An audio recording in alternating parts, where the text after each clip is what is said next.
Brad's the beauty cat. Or just, Nah. just the beauty cat for now? For now, that's the beauty cat. Okay. Placeholder name. Name still in Placeholder name. production. Yeah. Yeah. All right. I'll just give the introduction. The famous clap. Hello, everyone. What's that? Should I clap too? I don't know. All right, so we're starting just to again. synchronize. There we go.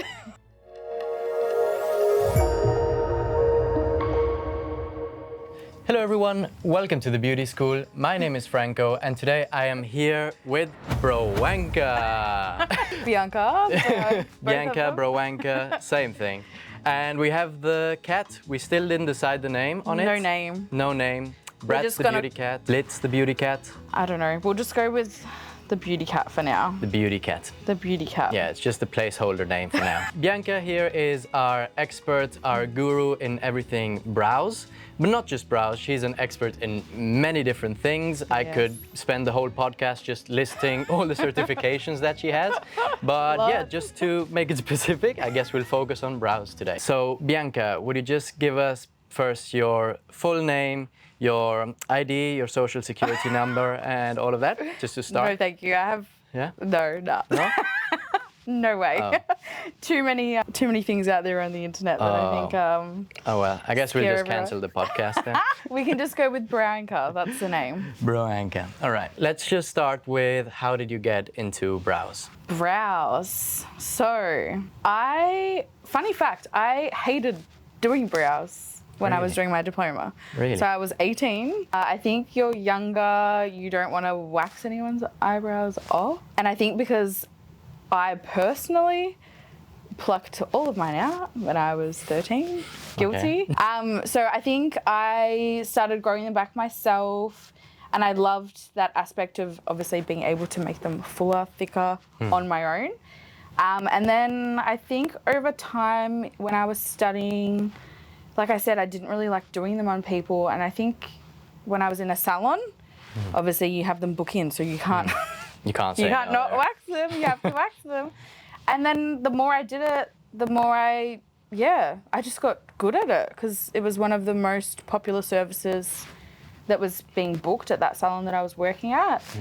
And then I started doing it more from home with my clients as well. So while you study your diploma, you know, I got my little starter kit. I started doing it at home on the kitchen table. Don't tell anyone. So you know, practice on friends and family. So over the years, that just became like my forte. Like I loved transforming them, changing them, helping people as well that struggle with sparser brows.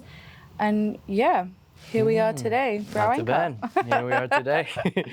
That's cool. So you would say that the better you got at it, the more you started to enjoy it, right? Yeah, I think it's more about that confidence because obviously you've done it over and over and over again, or you've worked with a lot of different brows. Because obviously when you first start studying, you do maybe 1 or 2 a week, so that's not Yeah. a lot. So the more practice, the more you improve your skills. And even now, so how long have I been doing brows again? A long time. A long time. Even I look back, you know, your memories pop up of posts and I'm better than what I was as well. So you're always improving Yeah, your it's skills. those things that you don't notice when you're doing it day to day, but then suddenly you see a picture of And you're years like, ago and whoa. you're like, wow. Yeah. I would never do that today. Yeah, I'm like, whoa. Yeah. Bit dark on those ones, Yeah. especially a few years ago, but that's okay. That's okay. We learn. Yeah, you always learn. Yeah, no, that's good. But you get like Yeah. a really deep satisfaction from that, I Yes. reckon. I really Yes. like that. Not brows is not my specialty now. Well, it might be after You today. never know. You never know. Maybe I should just try it out. Yeah. You want to do it now? Yeah, we got wax spots here. Let's go. Let's go. So you said that at the beginning you weren't really interested in brows. So what was the change? Like, why did you decide to go for brows and not anything else? Because you have so many certifications, you probably could have done anything. So while I was studying, doing my diploma, you can do a traineeship as well. Yeah. So I actually did one at a spa. And I think in that, 18 months, I really, not that I don't like spa, I just was like it didn't feel like it was my vibe almost in a sense. And then as soon as I switched over to salon, So that was after I completed my studies, or my diploma qualification. I started working at a salon, and that's where, you know, I was exposed to more of the waxing and obviously brow services. So from there, really, just that switch over and the different services that you can do. Yeah. Oh, that's cool. Yeah, because you've worked in many, many, many different places, haven't you? Many. Well known in Melbourne. No. Yeah. I have done a internship. Are they still called that? Yeah, I guess so. I don't know. It was a long time ago. That was back in 2015. That was for a lifestyle retreat. So that was more of the spa side. But I think I just wanted to do something different then, and that really, I enjoyed it, but that really set in stone. Okay, no, I'm more of a salon girl. Salon. Which So, there's nothing wrong with either. yeah, no, of course. Yeah. But your preference would be salon, you'd say? I love it, you know. You have your fun music on. Spa music is not for me. Is it always like the low tone, like meditative music and stuff like that? Yeah. Which, it's just not for me. It's for some others, but not for me. Yeah, no, fair enough. And in the salon, you get to talk with the people more, or is there any difference in how much you can talk with the client? Or definitely. So spa, or how I would take it, if I was going for a massage or a facial, you're not really chatting much. Depends what type of facial it is. If it's like a peel or something, I guess medical grade, there's not really much relaxing that you do in that, because some of those can be painful. But yeah, it's spa, you're not really having conversations. I see. It's more relaxing. Yeah. Whereas salon, seeing my clients, they're like all my friends. So they come for a chat, and they pay me. Yeah, no. Which is nice. Yeah, it's really cool. It's really cool. Yeah, I heard Caitlin say on our podcast, which will be coming out real soon. Shameless plug there. But she was saying that being a beauty therapist is, in a sense, being like an unsolicited therapist, like just an actual therapist. That's the thing. Yeah. It's in the title, beauty therapist. So why are we not paid accordingly? Just double the pay. Yeah, you're a friend, you're a support person. Some of the things that my clients have told me, especially over the years, I'm not going to tell any stories, but they haven't even told anyone else. I'm the only person that they've told, or the first person that they've told. So you do build like a really strong connection with the clients. Yeah. Yeah, no, it's really cool. Yeah. And they're spending like half an hour, or longer sometimes with you. Yeah, so it's like, it's good to have that connection. Yeah, especially girls, guys, everyone that comes, you know, every 4 weeks. Yeah. Some clients are every 2 or 3 weeks, so you do see them quite a lot. Yeah, so you've not only worked in many different places, but you've actually even started your own business, isn't that right? Yes. So how did that go? How did that go? Well, that's a bit of a funny story. I don't want to say funny story.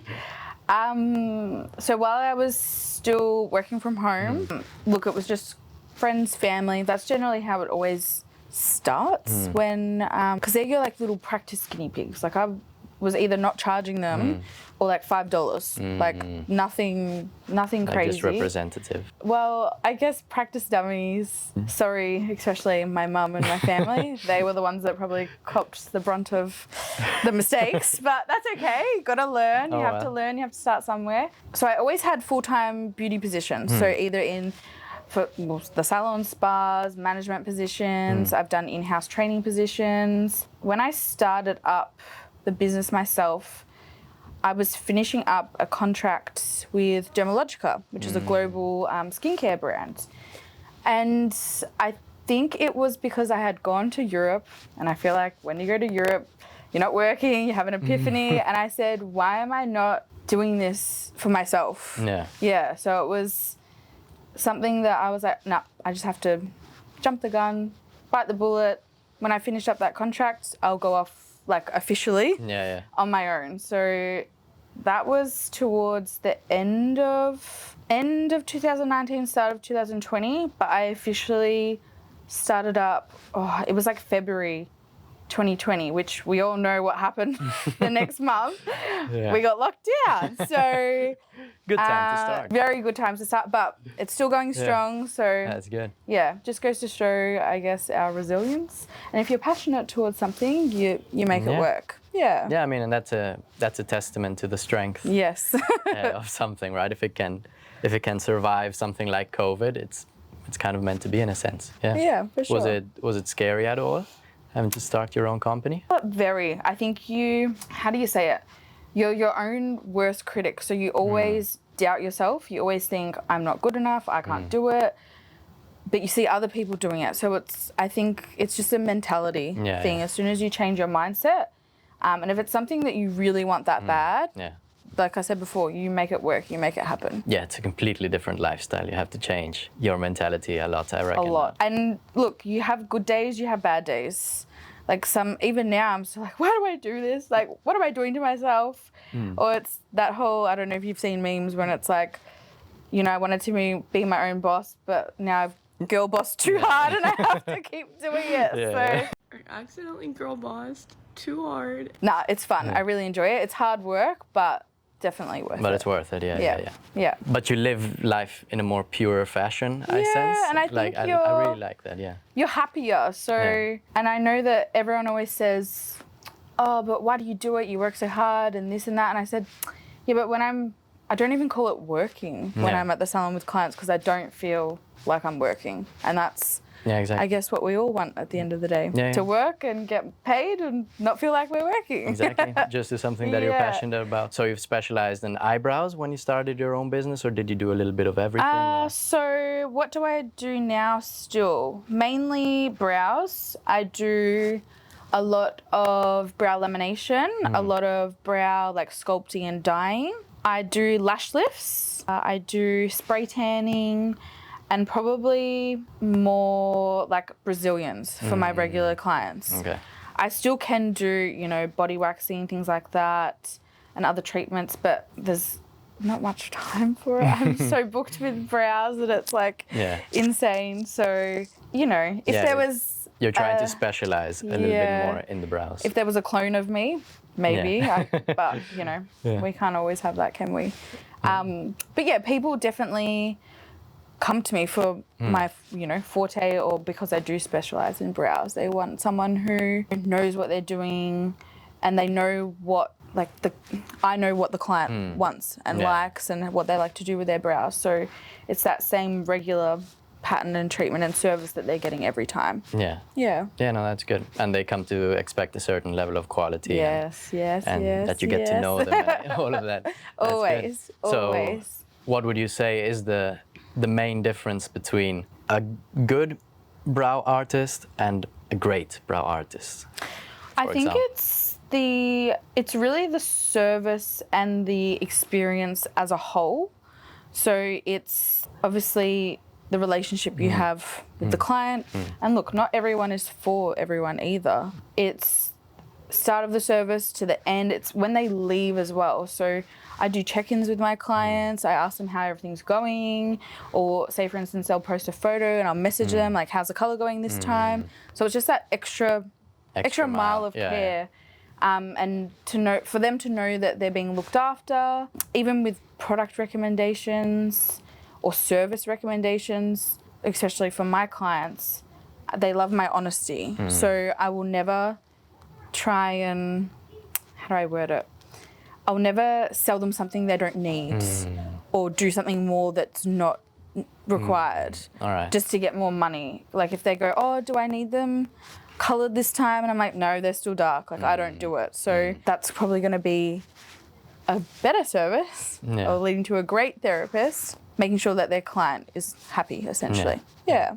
Oh, that's interesting. So what would you do, for example, if a client has something that doesn't look good on them? Do you tell them? What do you decide to do in a sticky situation like that? Most diplomatic way possible. So you could just give recommendations, whether or not they want to. Yeah. I'll give an example. Last week I had a client and she, don't know why, but wanted to go thinner. And I was like, having a heart attack? Like, what do you mean you want to go thinner? Your brows are perfect. But she wanted more of a defined arch. And I would explain to her, look, we can do that, but it's going to be more maintenance for you because the hairs that we've taken out are going to grow back quicker. So as long as you're giving them the advice and the care for obviously after the treatment as well, and letting them know what can happen. Obviously, at the end of the day, it's what they want to do and their choice, but you have to give them the information necessary to obviously guide them with that decision. So yes, we did go thinner. She was very happy, but I said, don't touch them at home yourself. Don't Keep talk an about eye me. on this. Yeah. I was a little sad, but that's okay. That's okay. I realised I've like patted this cat the whole time, like it's an actual cat. I was looking at it, I was like, It's nice. I like it. We might need to change in a moment. I would like to have the cat at some point. Maybe for the next one. Maybe for the next one. Okay. I'll just grab it before the next Did you see me? guest Oh, comes. really? We have to get another one. Please. Don't take the cat. Why did you decide to start working for the Australian Beauty School? What made you want to come here? Well, that was an interesting story. So 2021, I've been here since August. We had gone into a lockdown again. And I just had this, I always say, go with your gut feeling. I knew that it was going to be a really long, extensive one, like the year before, which it did. It ended up being, I think, nearly 4 months. So I hopped onto Seek, applied for jobs, and I saw this one and thought, oh, amazing. I've done my, Cert 4 in training and assessment. And this was for, speaking with students, marking assessments. So a bit of the other side of, performing services.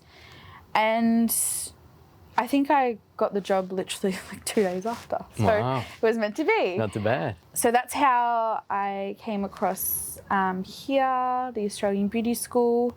And then over, I think, probably maybe 6 months or so, obviously the content that we have, or the courses that were first originally created, coming from, I guess, a heavily educated, beauty gal, I'm always doing courses and wanting to learn more. I could see that there was so much more that we could add.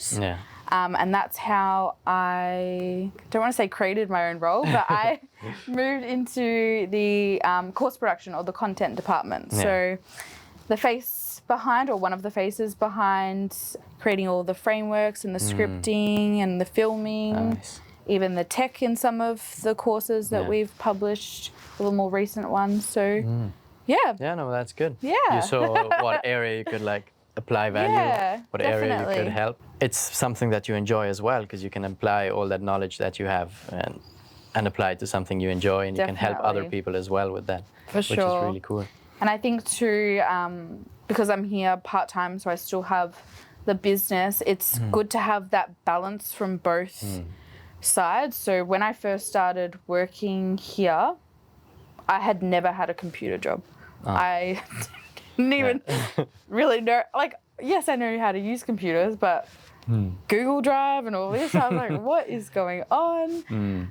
I've never had a sit-down desk job. So it was a very, very big change for me, especially in that period of time of where everything was happening. So then bringing that other side of the service, coming back into it, it's the best of both worlds.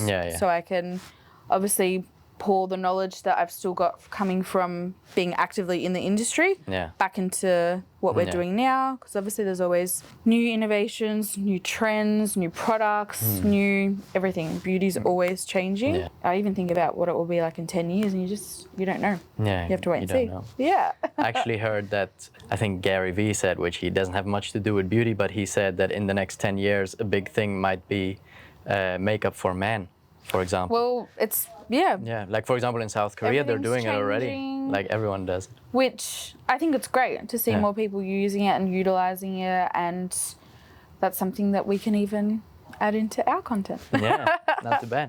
So it's good. So it's something that feeds itself. So what you learn here helps you for your business, and what you do in your business helps for here. Definitely.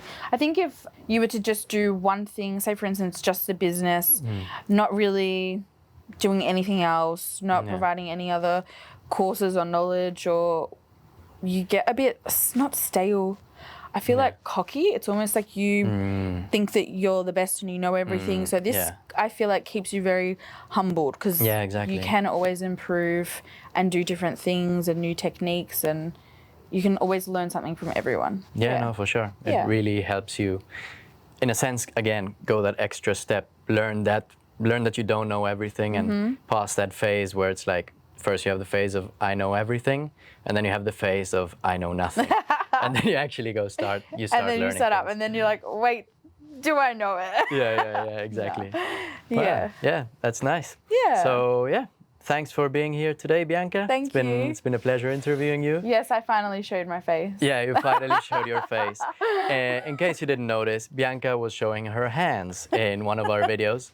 And you probably recognize the hands, actually. Yeah. My hair was curly, guys. I have naturally curly hair, and I don't feel like I'm done up for filming if it's curly. Yeah. Anyways. Awesome. Yeah, thanks for tuning in, guys. And if you want to see more videos of this sort, just let me know. As always, if you enjoyed the video, leave a like down below. If you want to watch more videos of this sort and you want to learn more about the beauty industry, don't forget to subscribe and hit the bell icon so you won't miss any future videos.